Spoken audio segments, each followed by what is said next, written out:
ओम शांति। आप सभी जिन सेवाओं के निमित्त हैं, सेवाएं ही हमें दुआएं दिलाती हैं। समाज की सेवाएं करते अनेक आत्माओं की दुआएं ले रहे हो, लेते रहो। बाबा ने हम सबको इस ब्राह्मण जीवन में मेहनत और मुश्किल से बचने का, छूटने का एक ही उपाय बताया है, दुआएं दो, दुआएं लो। ये भी बाबा की मुरली हम सब ने सुनी है कि बच्चे और कोई पुरुषार्थ कर सकते हो या नहीं कर सकते हो, लेकिन सबसे सहज पुरुषार्थ है दुआएं देना और दुआएं लेना। इसमें सब कुछ आ जाता है। इस अलौकिक जीवन में 52 इयर्स की यात्रा में इस मधुबन घर में रहते एक ही लक्ष्य रखा है कि सर्व की दुआएं लेते चलो, और उसमें भी हमारे माता पिता की दुआएं। एक गीत है, ले लो दुआएं माँ बाप की तो सिर से उतरेगी गठरी पाप की। एक तरफ योग लगाने की मेहनत करते और दूसरी तरफ दुआएं ले रहे हैं। योग लगता है या नहीं लगता है, उससे पाप उतरेंगे या नहीं, लेकिन अगर दुआएं लेने का लक्ष्य रखा है तो सहज ही पाप की गठरी उतर जाती है। हमारे पारलौकिक अलौकिक माता पिता की दुआएं, हमारी निमित्त दीदी दादी की दुआएं, हमारे बड़ों की दुआएं, हमारे साथियों की दुआएं, पूरे परिवार की दुआएं मिलती रहें। वही दुआएं हमारे लिए उड़ती कला का साधन बन जाती हैं। ऐसे कई अनुभव हुए हैं कि इन दुआओं के आधार से ना तो कभी सेवाओं में मेहनत लगी है, न कभी पुरुषार्थ की कोई मेहनत की है, योग लगाने की मेहनत की है। इस जीवन में मेहनत शब्द इसकी अविद्या है। कोई भी प्रकार की मेहनत नहीं लगी। कई बाबा के बच्चों को बहुत मेहनत लगती है, बहुत युद्ध करते हैं, लेकिन बाबा कहते हैं बच्चे अभी संगम पर योद्धे नहीं बनो, योगी बनो। आप लोगों को युद्ध लगती है क्या? इस ब्राह्मण जीवन में युद्ध है कि सहज है? इन विकारों पर, इन बुराइयों पर जीत पाने में कईयों को थोड़ी मेहनत लगती है। एक एक विकार को जीतने के लिए कितनी मेहनत करते। एक को जीतते हैं तो दूसरा हावी हो जाता, दूसरे को जीतते तो तीसरा हावी हो जाता। लेकिन अगर माता पिता की, बड़ों की दुआएं हैं तो उन दुआओं के बल से सहज ही हम हर विकार पर भी विजय प्राप्त कर सकते हैं, क्योंकि दुआएं हमें सहज योगी बना देती हैं, स्वतः योगी बना देती हैं। याद में कोई मेहनत लगती ही नहीं। इसलिए सभी बाबा के बच्चों को इस बात पर बहुत ध्यान देने की आवश्यकता है। कभी भी भूल चूक के ऐसा कोई बोल, ऐसा कोई कर्म न हो जो किसी की बद्दुआएं मिल जाए। ध्यान देते हैं, अटेंशन रखते हैं। अगर हमने सदा श्रीमत में हाँ जी की है आज्ञाकारी, वफादार और ईमानदार, ये 3 शब्द बाबा के बहुत पक्के हैं। चौथा भी है फरमान बरदार। लेकिन अगर कोई ब्राह्मण जीवन में सदा आज्ञाकारी होकर के रहे हैं, कहते हैं जो आज्ञा सिर माथे, बाबा की आज्ञाएं मिली, जो बाबा ने श्रीमत दी वही आज्ञाएं हैं। और उस आज्ञा को अगर हमने यथार्थ रीति से समझ से पालन किया है तो कोई को कहने की आवश्यकता नहीं है, धन्यवाद देने की ज़रूरत नहीं है, दिल से बोलने की भी ज़रूरत नहीं, लेकिन सूक्ष्म रीति से वो दुआएं उस आत्मा को मिलती हैं। बड़ा आज्ञाकारी है, बहुत सपूत है, कैसी इसकी श्रेष्ठ जीवन है, जैसा बाबा चाहते हैं ऐसा ही इसने बन के दिखाया है। ये भी एक सूक्ष्म रूप में सबकी दुआएं मिलने लगती हैं। तो हम सभी बाबा की श्रीमत को अमृत वेले से रात्रि तक समझते हैं, जानते हैं, मानते हैं और नंबरवार सभी चलते हैं। अगर श्रीमत उसमें कभी मनमत या परमत मिक्स न की जाए, श्रीमत हमारे जीवन को बहुत श्रेष्ठ महान बनाने वाली है। अमृत वेले से रात्रि तक हर ब्राह्मण बच्चे को श्रीमत मिली हुई है।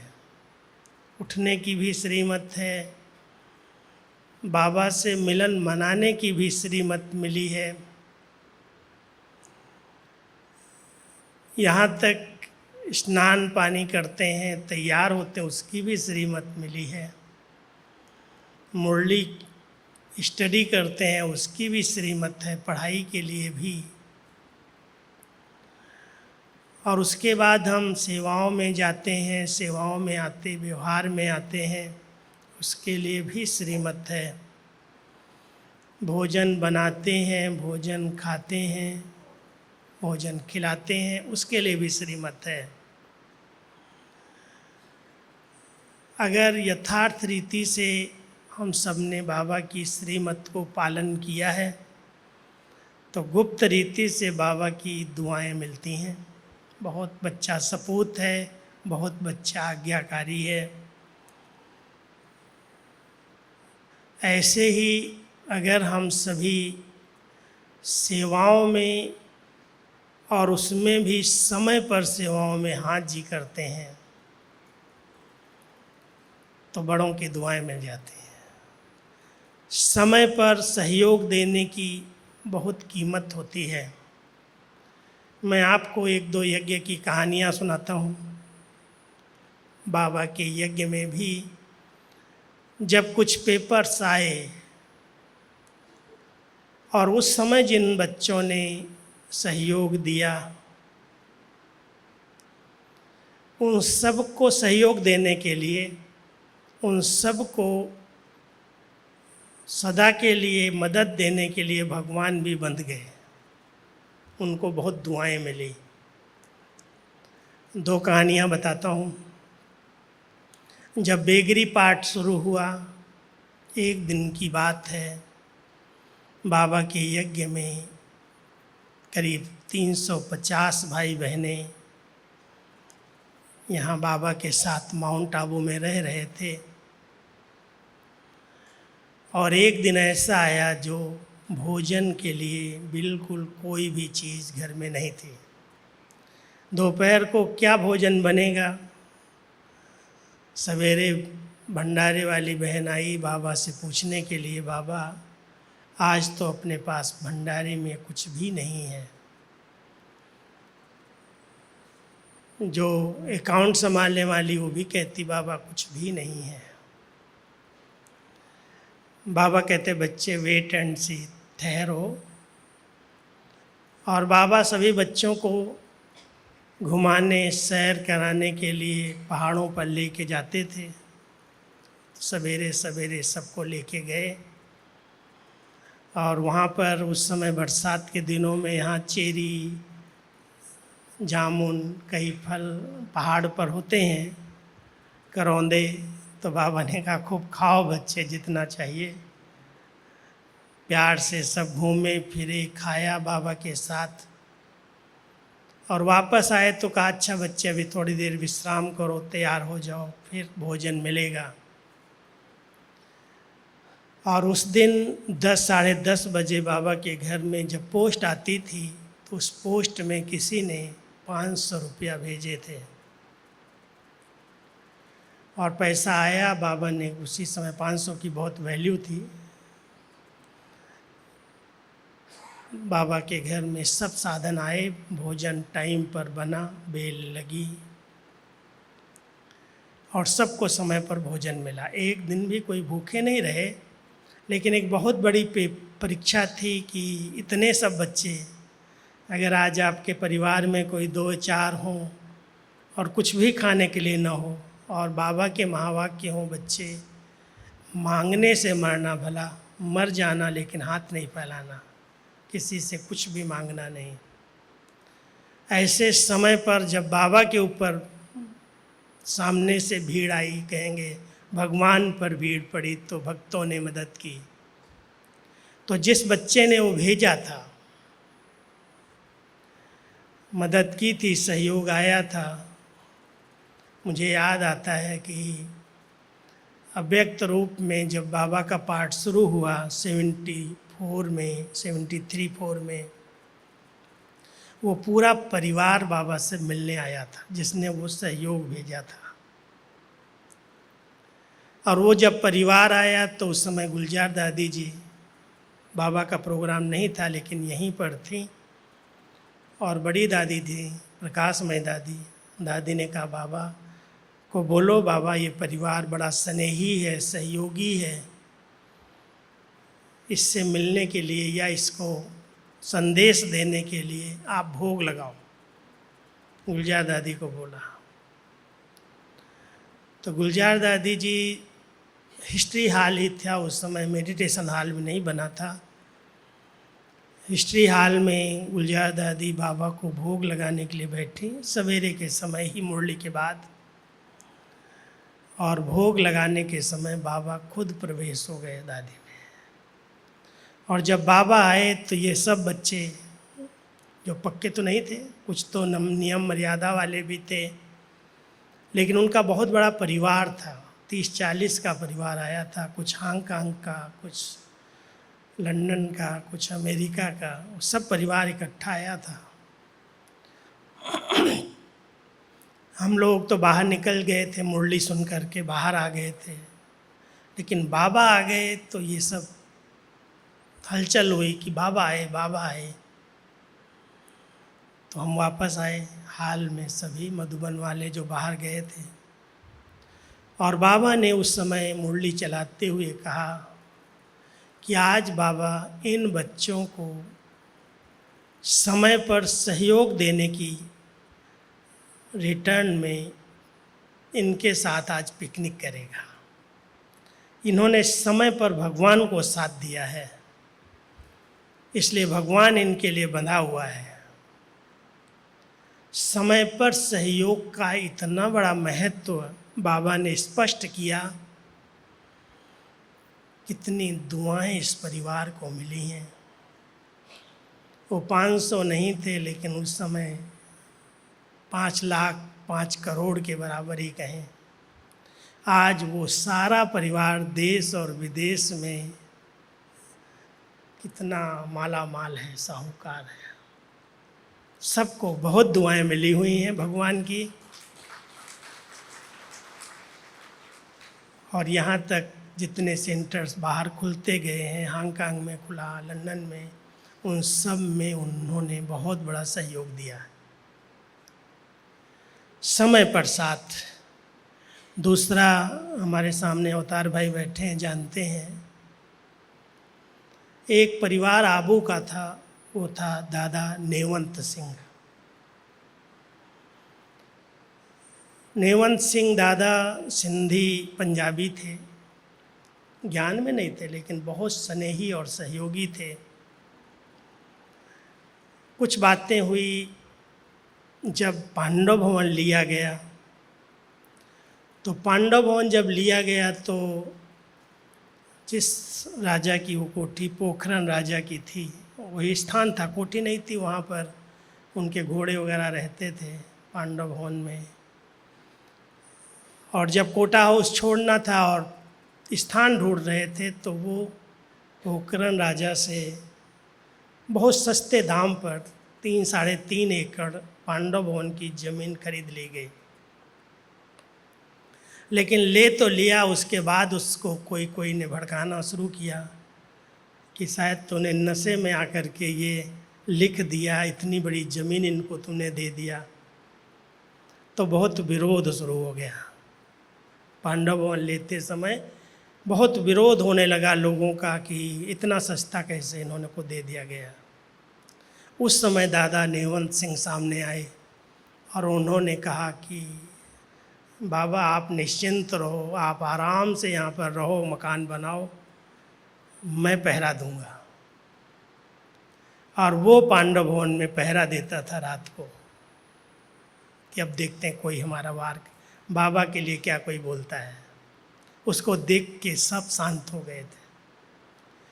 और मैं आपको बताऊं कि मधुबन में कोई भी चीज़ पांडवों के लिए समर्पित भाई बहनों के लिए अगर आई, चाहे आम आए, चाहे अंगूर आए, चाहे कोई भी फल आया, दादी जी कहती थी पहले जाओ नेवंत सिंह परिवार को दे आओ,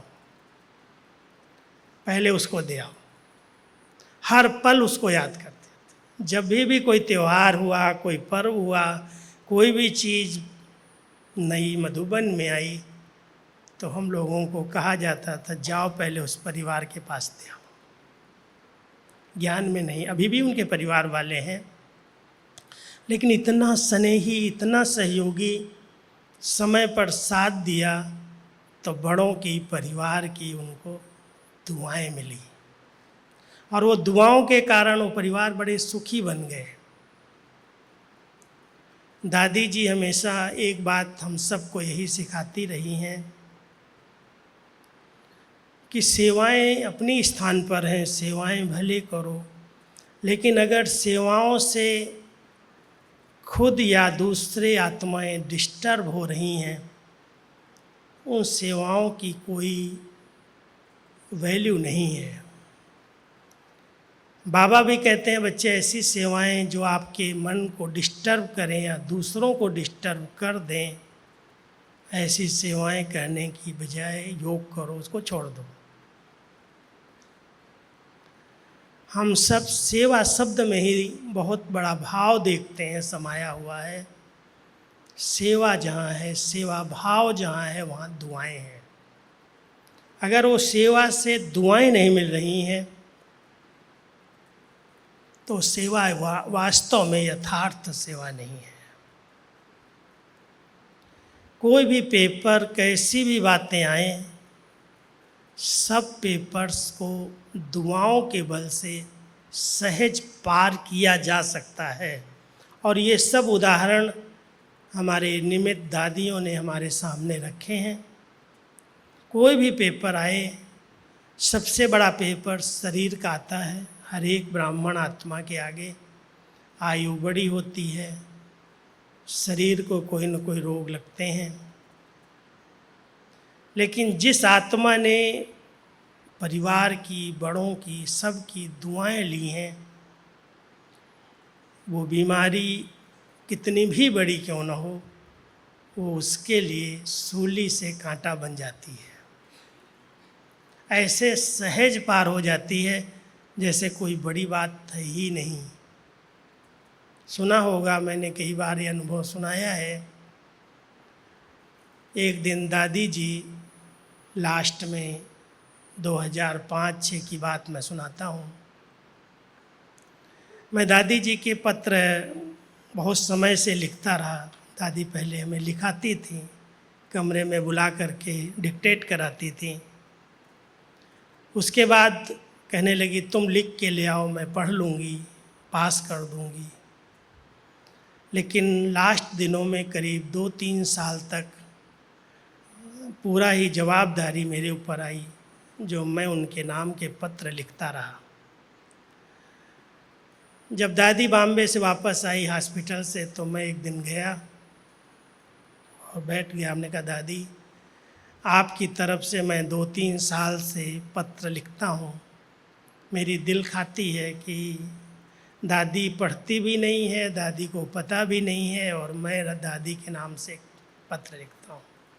इसलिए मैं अभी ये सेवा छोड़ना चाहता हूँ, मैं नहीं करूँगा। बहुत प्यार से पुचकार करके, अरे तुम इतना अच्छा लिखता है, तुम क्यों मना करता है? दादी की तुझे दुआएं हैं, और दादी ने छुट्टी दी है ना तुमको, तुम लिखो लिखो। मैंने कहा, नहीं, बहुत हो गया, अब नहीं लिखूँगा। तो हमारी आपस में ऐसी चिट चैट, मैं ही दादी दो ही थे, बैठे थे, दादी लेटी थी बिस्तर पर। इतने में गुलजार दादी जी अंदर गए, और गुलजार दादी तो हंसते हंसते बोली, आज क्या दोनों रूह रियान कर रहे हो? तो दादी कहती है, गुल, आज ये बहुत बहस कर रहा है मेरे से। कहता है, मैं पत्र आपके नहीं लिखूंगा जब तक आप नहीं लिखाओगी। इतना अच्छा लिखता है, बाबा की, दादियों की इसको ब्लेसिंग्स हैं। बहुत कुछ बोलने लगी दादी। गुलजार दादी चुपचाप सुनते सुनते बोलती है, दादी कहता तो ठीक है, आपको लिखाना तो चाहिए। अब दादी चुप। कभी भी गुलजार दादी की बात, माना बाबा की बात है, वो कट नहीं करती थी। मेरे को कहती, अच्छा गुलजार कह रही है तो लिखो। अब मैंने जब लिखने के लिए कलम उठाई तो कहती है, लिखो, दादी 100% ओके है। मैंने कहा, मैं नहीं लिखूँगा, ये तो लिखूँगा तो और लोग कहेंगे इसने अपने तरफ से लिख दिया। दादी, ऐसे कैसे मैं लिखूँ? आप 100% ओके हैं, आप बिस्तर पर हैं, आप क्लास नहीं कराने जा सकती हैं, आपको अभी ऑक्सीजन का सहारा लेना पड़ता है, और आप कहती मैं 100% ओके हूँ, मैं तो नहीं लिखूँगा। कहती, अच्छा बताओ मेरे को क्या हुआ है? मैंने कहा, दादी कुछ नहीं हुआ है। कहती, क्या हुआ है मेरे को? कुछ हुआ है क्या? ये तो थोड़ा बहुत डॉक्टरों का चक्कर है, ये जो चल रहा है ना शरीर में, ये डॉक्टरों का चक्कर है, मैं तो बिल्कुल ठीक हूँ। और दूसरे शब्द थे कि मुझे बाबा की, बड़ों की, परिवार की इतनी दुआएं मिली हैं, मुझे कोई बीमारी नहीं है। ये 19-20 चलता है, तुम लिख दो 100% दादी ओके। ये 19-20 चलता है, ये बीमारी नहीं है, मुझे कोई दर्द नहीं है, मुझे कोई प्रॉब्लम नहीं है, मैं एकदम बाबा की याद में, बाबा की गोदी में लेटी हूँ। मुझे कोई बीमार कहेगा क्या? मैं बीमार नहीं हूँ। ये दुआओं का बल। शरीर का हिसाब किताब एक तरफ है, लेकिन भोगना के रूप में कोई भी दादी ने कभी वर्णन नहीं किया। ये शरीर की भोगना कर्म भोग है, ये दुआओं के बल से उन्होंने भोगना को समाप्त कर दिया था। सूली जैसी बात को भी एक खल के रीति से, कांटे की रीति से पार कर दिया। अगर कोई भी ब्राह्मण आत्मा इस कलयुग के अंत में, पेपर तो किसके आगे नहीं आते, कोई ना कोई पेपर तो आता ही है। धन का पेपर भी आता है, संबंधों के पेपर भी आते हैं, शरीर के भी पेपर आते हैं, संस्कारों के भी पेपर आते हैं।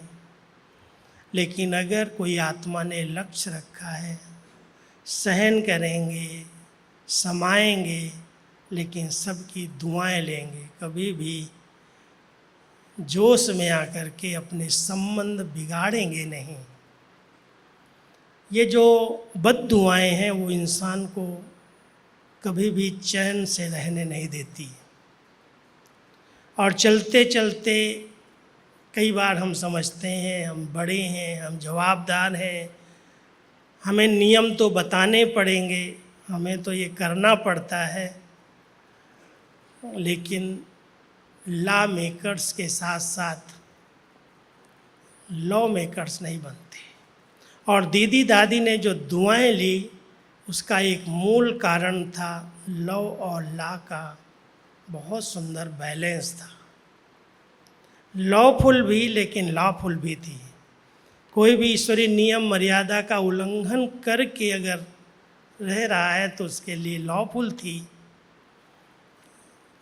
शिक्षाएं भी देती थी लेकिन प्यार भी इतना ही था। बहुत रहम था, बहुत दया भाव था।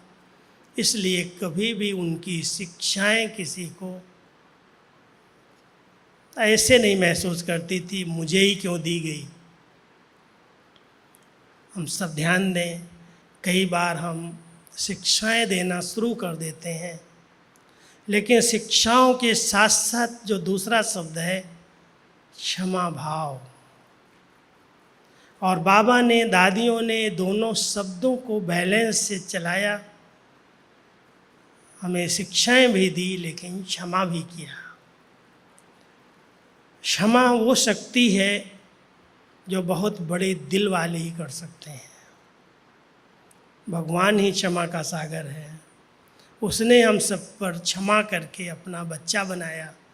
कभी भी ये नहीं कहा तुमने तो मुझे इतनी गालियाँ दी हैं, तुमने तो मेरा नाम बदनाम किया है, तुमको मैंने इतना धन दिया, इतनी संपत्ति दी। बड़ी रमणीक मुरली मनोहर दादी जी कभी कभी हमारी सुनाती थी, कहती थी बाबा कहता है अरे बच्चे तुमको मैंने इतना दिया, इतना धन धान्य संपन्न बनाया, तुमने सब मेरा गंवा करके ख़त्म कर दिया। सोने हीरे के महल दिए थे, तुमने कहाँ लुटा दिए। तो दादी कहती थी अरे बाबा तेरे ही मंदिर बना दिए मैंने, लुटाया नहीं, मंदिर बनाए, तुम्हारी पूजा में लगाए। लेकिन बाबा ने कभी भी बच्चों को दोष नहीं दिया। अगर कोई गलती करता तो भी कहता है माया ने इसे करा दिया। अब माया क्या है? माया क्या है? हमारी कमजोरी तो माया है, और कोई माया अलग से है क्या? लेकिन बाबा ने हर बच्चे को दोष दृष्टि से नहीं देखा, विशेषताओं को देखा और उन विशेषताओं को देख कर के उनको सेवा में लगा दिया। एक विशेषता अनेक विशेषताओं को ले आई।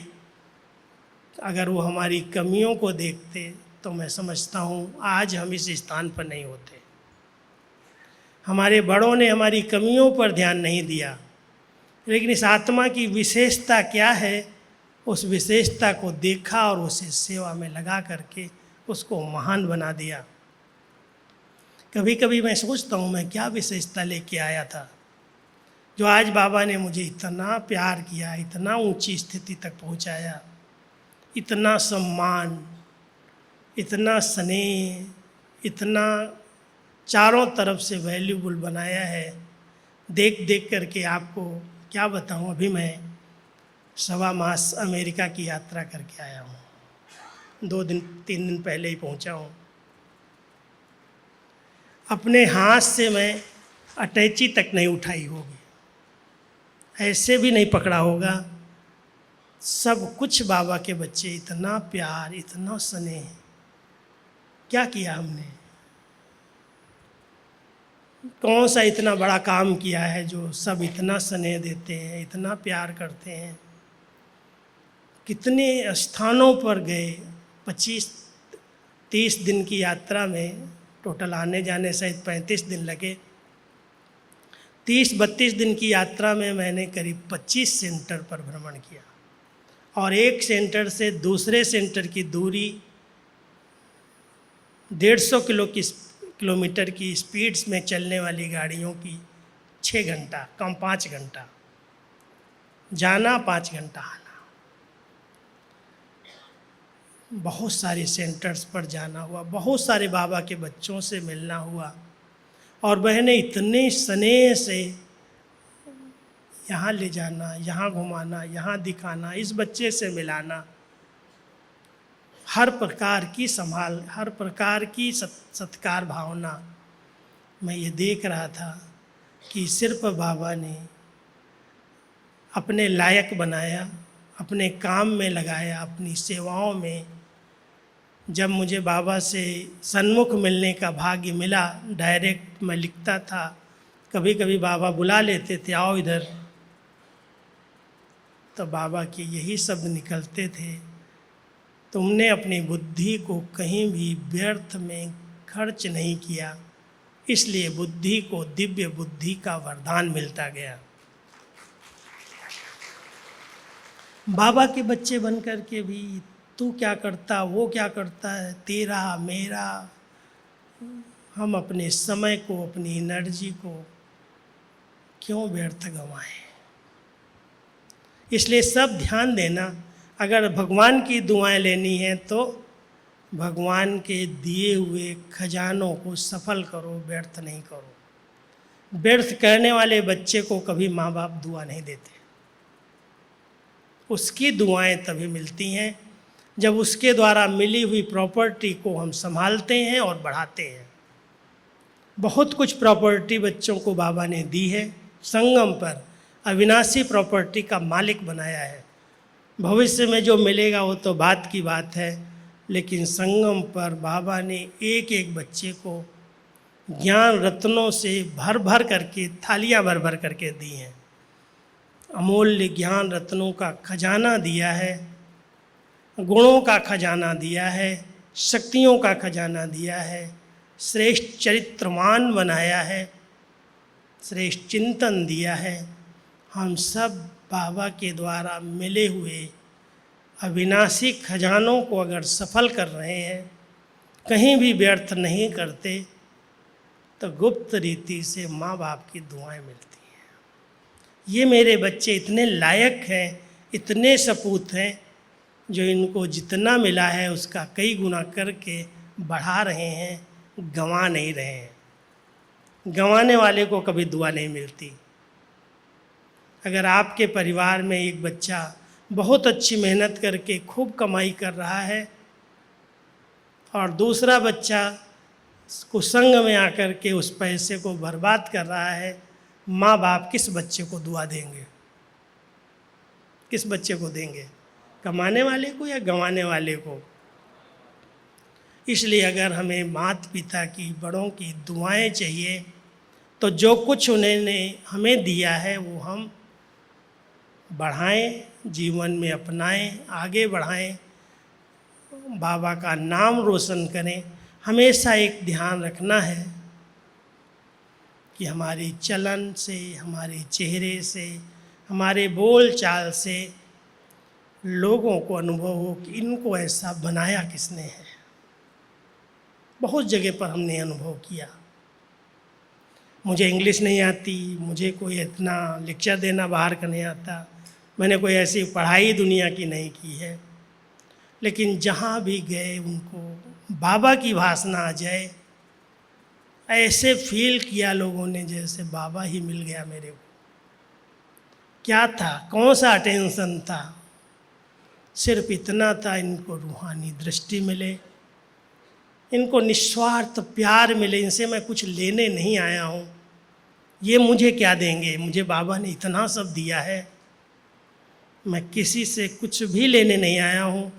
कोई ने कहा मॉल में चलो, ये ले लो, ये ले लो, मैंने कहा प्लीज़ मुझे कुछ नहीं चाहिए, मुझे कोई चीज़ की शौक़ नहीं और मुझे कोई तमन्ना नहीं और मुझे कोई को बांटना नहीं। आप बाबा के बच्चों से मिलाओ, जहाँ पर भी हैं, जैसे भी हैं, हम उनसे मिलेंगे। जहाँ क्लासेज हैं हम जाएंगे। मुझे कोई घूमने के शौक़ से मैं नहीं आया हूँ, बाबा ने, बड़ों ने मुझे भेजा है, आप लोगों ने मुझे निमंत्रण दे के बुलाया है, इसलिए जो सेवा लेनी है ले लो, मुझे कहीं नहीं जाना दूसरी जगह। एक निस्वार्थपन की भावना से, दिल से, सच्चे दिल से अगर सेवाएं की जाती हैं, तो मैं दुआओं का आधार आपको बता रहा हूँ, पूरे परिवार की दुआएं मिलती हैं। अगर स्वार्थ रख कर के किसी को सहयोग दिया जाए, दुआएं नहीं मिलती। आज लोग दान पुण्य करते हैं। दान शब्द कितना महान है, भक्ति में भी इसकी बहुत वैल्यू है, ज्ञान में भी इसकी बहुत वैल्यू है। लेकिन दान के पीछे अगर मान और नाम की इच्छा रहती है तो वो दान बेकार हो जाता है। मंदिरों में दान किया, कोई ने एक संगमरमर का टुकड़ा लगवा दिया, उस पर नाम लिखा दिया फलाने फलाने स्वर्गीय पुत्र का, दादा का, परदादा का। दान का महत्व हुआ? उसे दुआएं मिली क्या? आज बाबा के इतने बड़े बड़े भवन बने, स्थान बने, किसी भी भवन पर, किसी भी स्थान पर किसी भी व्यक्ति का नाम है कि ये फलाने के सहयोग से बना है। हॉस्पिटल्स की अलग बात है, वो तो डोनेट लेते हैं, लेकिन बाबा के जो घर हैं, बाबा के बच्चों की एक एक बूंद से बने हैं और गुप्त दान से बने हैं, गुप्त सहयोग से बने हैं। इसलिए कहते हैं गुप्त दान महापुण्य। जिन बच्चों ने गुप्त किया उनको पुण्य जमा हो गया, उनको दुआएं मिल गई। और जिन्होंने दिखावा किया, थोड़ा सा करते हैं, 10 लोगों को सुना देते हैं, मैं ये मदद किया, मैंने ये सेंटर बनवा के दिया, मैंने ये कर दिया, मैंने ये कर दिया। बाबा कहता जितना तूने किया उतना तूने पानी फेर दिया। क्या किया? भगवान को ऐसे दान की, ऐसे सहयोग की ज़रूरत है क्या? इसलिए सभी बाबा के बच्चों को ध्यान देना है संगम युग पर। बहुत सहज पुरुषार्थी जीवन है ये। सहज मार्ग, अगर किसी को सहन मार्ग अनुभव होता है सहज मार्ग, लेकिन चलते चलते लगता है यहाँ सहन बहुत करना पड़ता है, माना कहीं न कहीं कुछ न कुछ गलती हो रही है। ये सहज मार्ग, सहज राजयोग अगर मेहनत का अनुभव करा रहा है तो जरूर कहीं अवज्ञाएं हो रही हैं, कहीं श्रीमत में मन मत पर मत ऐड किया जा रहा है। नहीं तो मार्ग बहुत सहज है। स्वयं भगवान हमारा गाइड है, रक्षक है, शिक्षक है। इसलिए कभी मेहनत और मुश्किल का अनुभव हो ही नहीं सकता। हो रहा है तो जरूर कहीं न कहीं हम कुछ न कुछ अपनी चला रहे हैं, आज्ञाओं में अवज्ञाएं कर रहे हैं, या वफादारी में कुछ कमी है। वफादार शब्द जो है बहुत बहुत ऊंचा शब्द है, इस पर थोड़ा सा विचार करना। एक है आज्ञाकारी, एक है वफादार और एक है ईमानदार। आज्ञाएं तो बहुत सारे बच्चे पालन कर रहे हैं, लेकिन वफादारी ये है, कहते हैं जिस थाली में खाते हो उसमें छेद नहीं करो। जिस घर से पालना ली है, जिस घर से इतनी महान जीवन बनाई है, जिस घर से इतनी सब प्राप्तियां हो रही हैं, कभी भी इसके नाम पर दाग ना आए। उसके लिए मरेंगे मिटेंगे लेकिन हटेंगे नहीं, कुछ भी हो जाए। कभी भी कुल कलंकित बनने वाले को दुआएं नहीं मिल सकती। हम बाबा के कुल का नाम रोशन करने वाली आत्माएं हैं, और नाम रोशन वही कर सकती हैं जिनके दिल में बाबा बसता है। बस मेरा तो एक, दूसरा न कोई। जिसने बाबा को संसार बनाया है, किसी भी देहधारी के पीछे अगर मेरी आंख नहीं जाती, माना मैं वफादार हूँ। लौकिक में भी वफादार पत्नी पतिव्रता होती है, किसी दूसरे पर पुरुष की तरफ आंख नहीं जाती, उसको वफादार कहते हैं। जानवरों में कुत्ते को वफादार कहते हैं। कुछ भी हो जाए, खुद की जान चली जाए, लेकिन जिसने पाला पोसा है उस मालिक पर आँच नहीं आनी चाहिए, वो मर जाएगा, मिट जाएगा। हम सभी भी बाबा की दुआएं लेने के लिए एक व्रता, एक बाबा दूसरा न कोई, चाहे जितना कोई लुटा दे रिद्धि सिद्धि करके, लेकिन बाबा के सिवाय कोई भी आत्मा प्रभावित न करे, आकर्षित न करे, कितना भी चमत्कारिक क्यों न हो, तब तो कहेंगे वफादार है। अगर हमने पहचाना है बाबा को, सच रूप में पहचाना है, संपूर्ण निश्चय बुद्धि है, तो कहीं भी किसी भी व्यक्ति में, व्यक्ति विशेष में किसी के व्यक्तित्व में हमारी आँख नहीं डूब सकती। कितना भी रूपवान हो, कितना भी गुणवान हो, कितना भी धनवान हो, मुझे क्या चाहिए? ऐसी पतिव्रता, एकव्रता, वफादार आत्मा को प्रभु की दुआएं मिल जाती हैं। और ईमानदारी इतनी है, स्वयं में बहुत ऑनेस्ट है, जो हैं जैसे हैं, अंदर एक और बाहर दूसरा रूप, दिखावे वाला रूप भगवान को पसंद नहीं आता। इंसान के सामने वो चल सकता है, भगवान के सामने नहीं चल सकता है। इसलिए हम सब बाबा के बच्चे जो हैं जैसे हैं, बाबा तेरे हैं।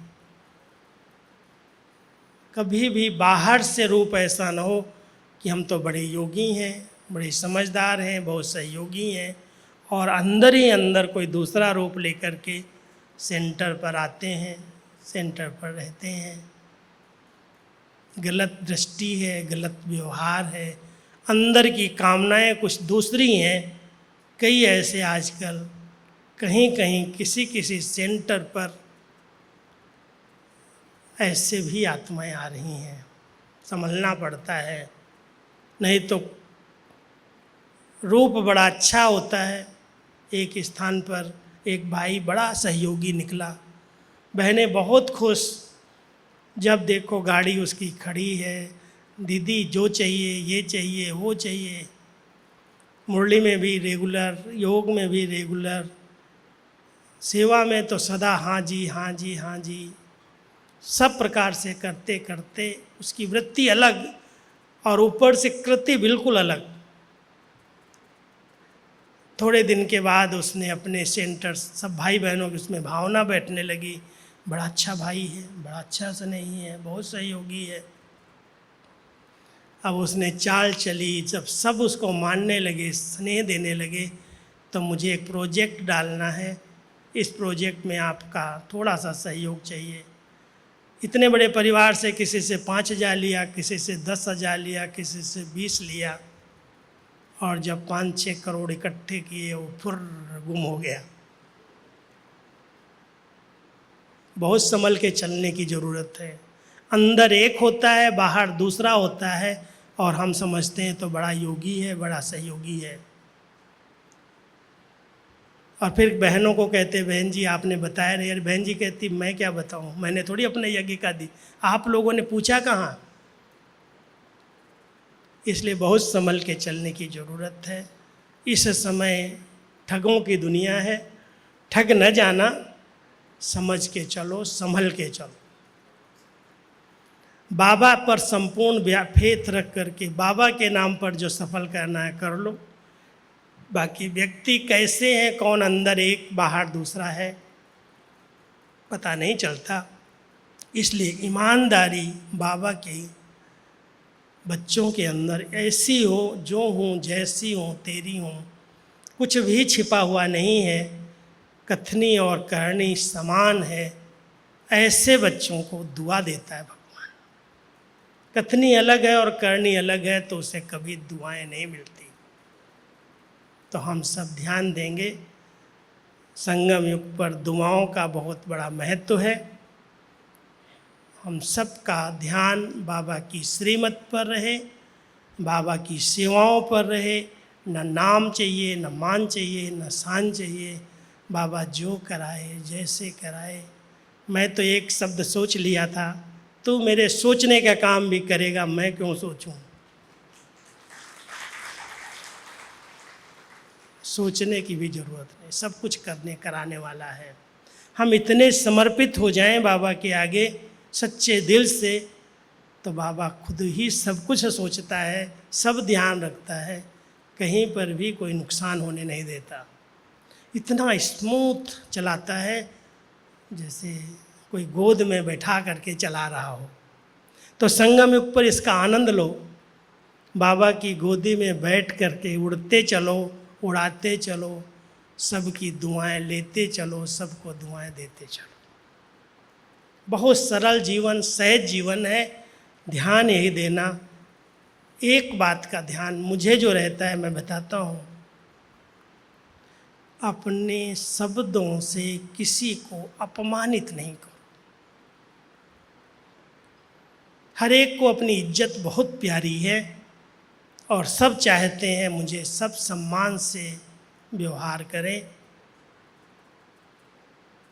अगर हम दूसरों के सम्मान की चाहना रखते हैं तो हमें पहला ध्यान ये रखना है, मुझे कभी कोई एक शब्द भी ऐसा नहीं बोलना है जो सामने वाली आत्मा स्वयं को अपमानित महसूस करे। ये बोल बड़े अनमोल है। 2 दिन पहले हम सब ने बाबा की मुरली सुनी है संडे की। बच्चे, संगम युगी ब्राह्मणों के बोल बड़े अनमोल हैं। कोई भी ऐसा बोल नहीं बोलो जो सामने वाली आत्मा डिस्टर्ब होकर के आपको बद्दुआ दे। सुनो, समझो, और अगर कुछ बोलना है तो बहुत स्नेह युक्त व्यवहार से कहना है।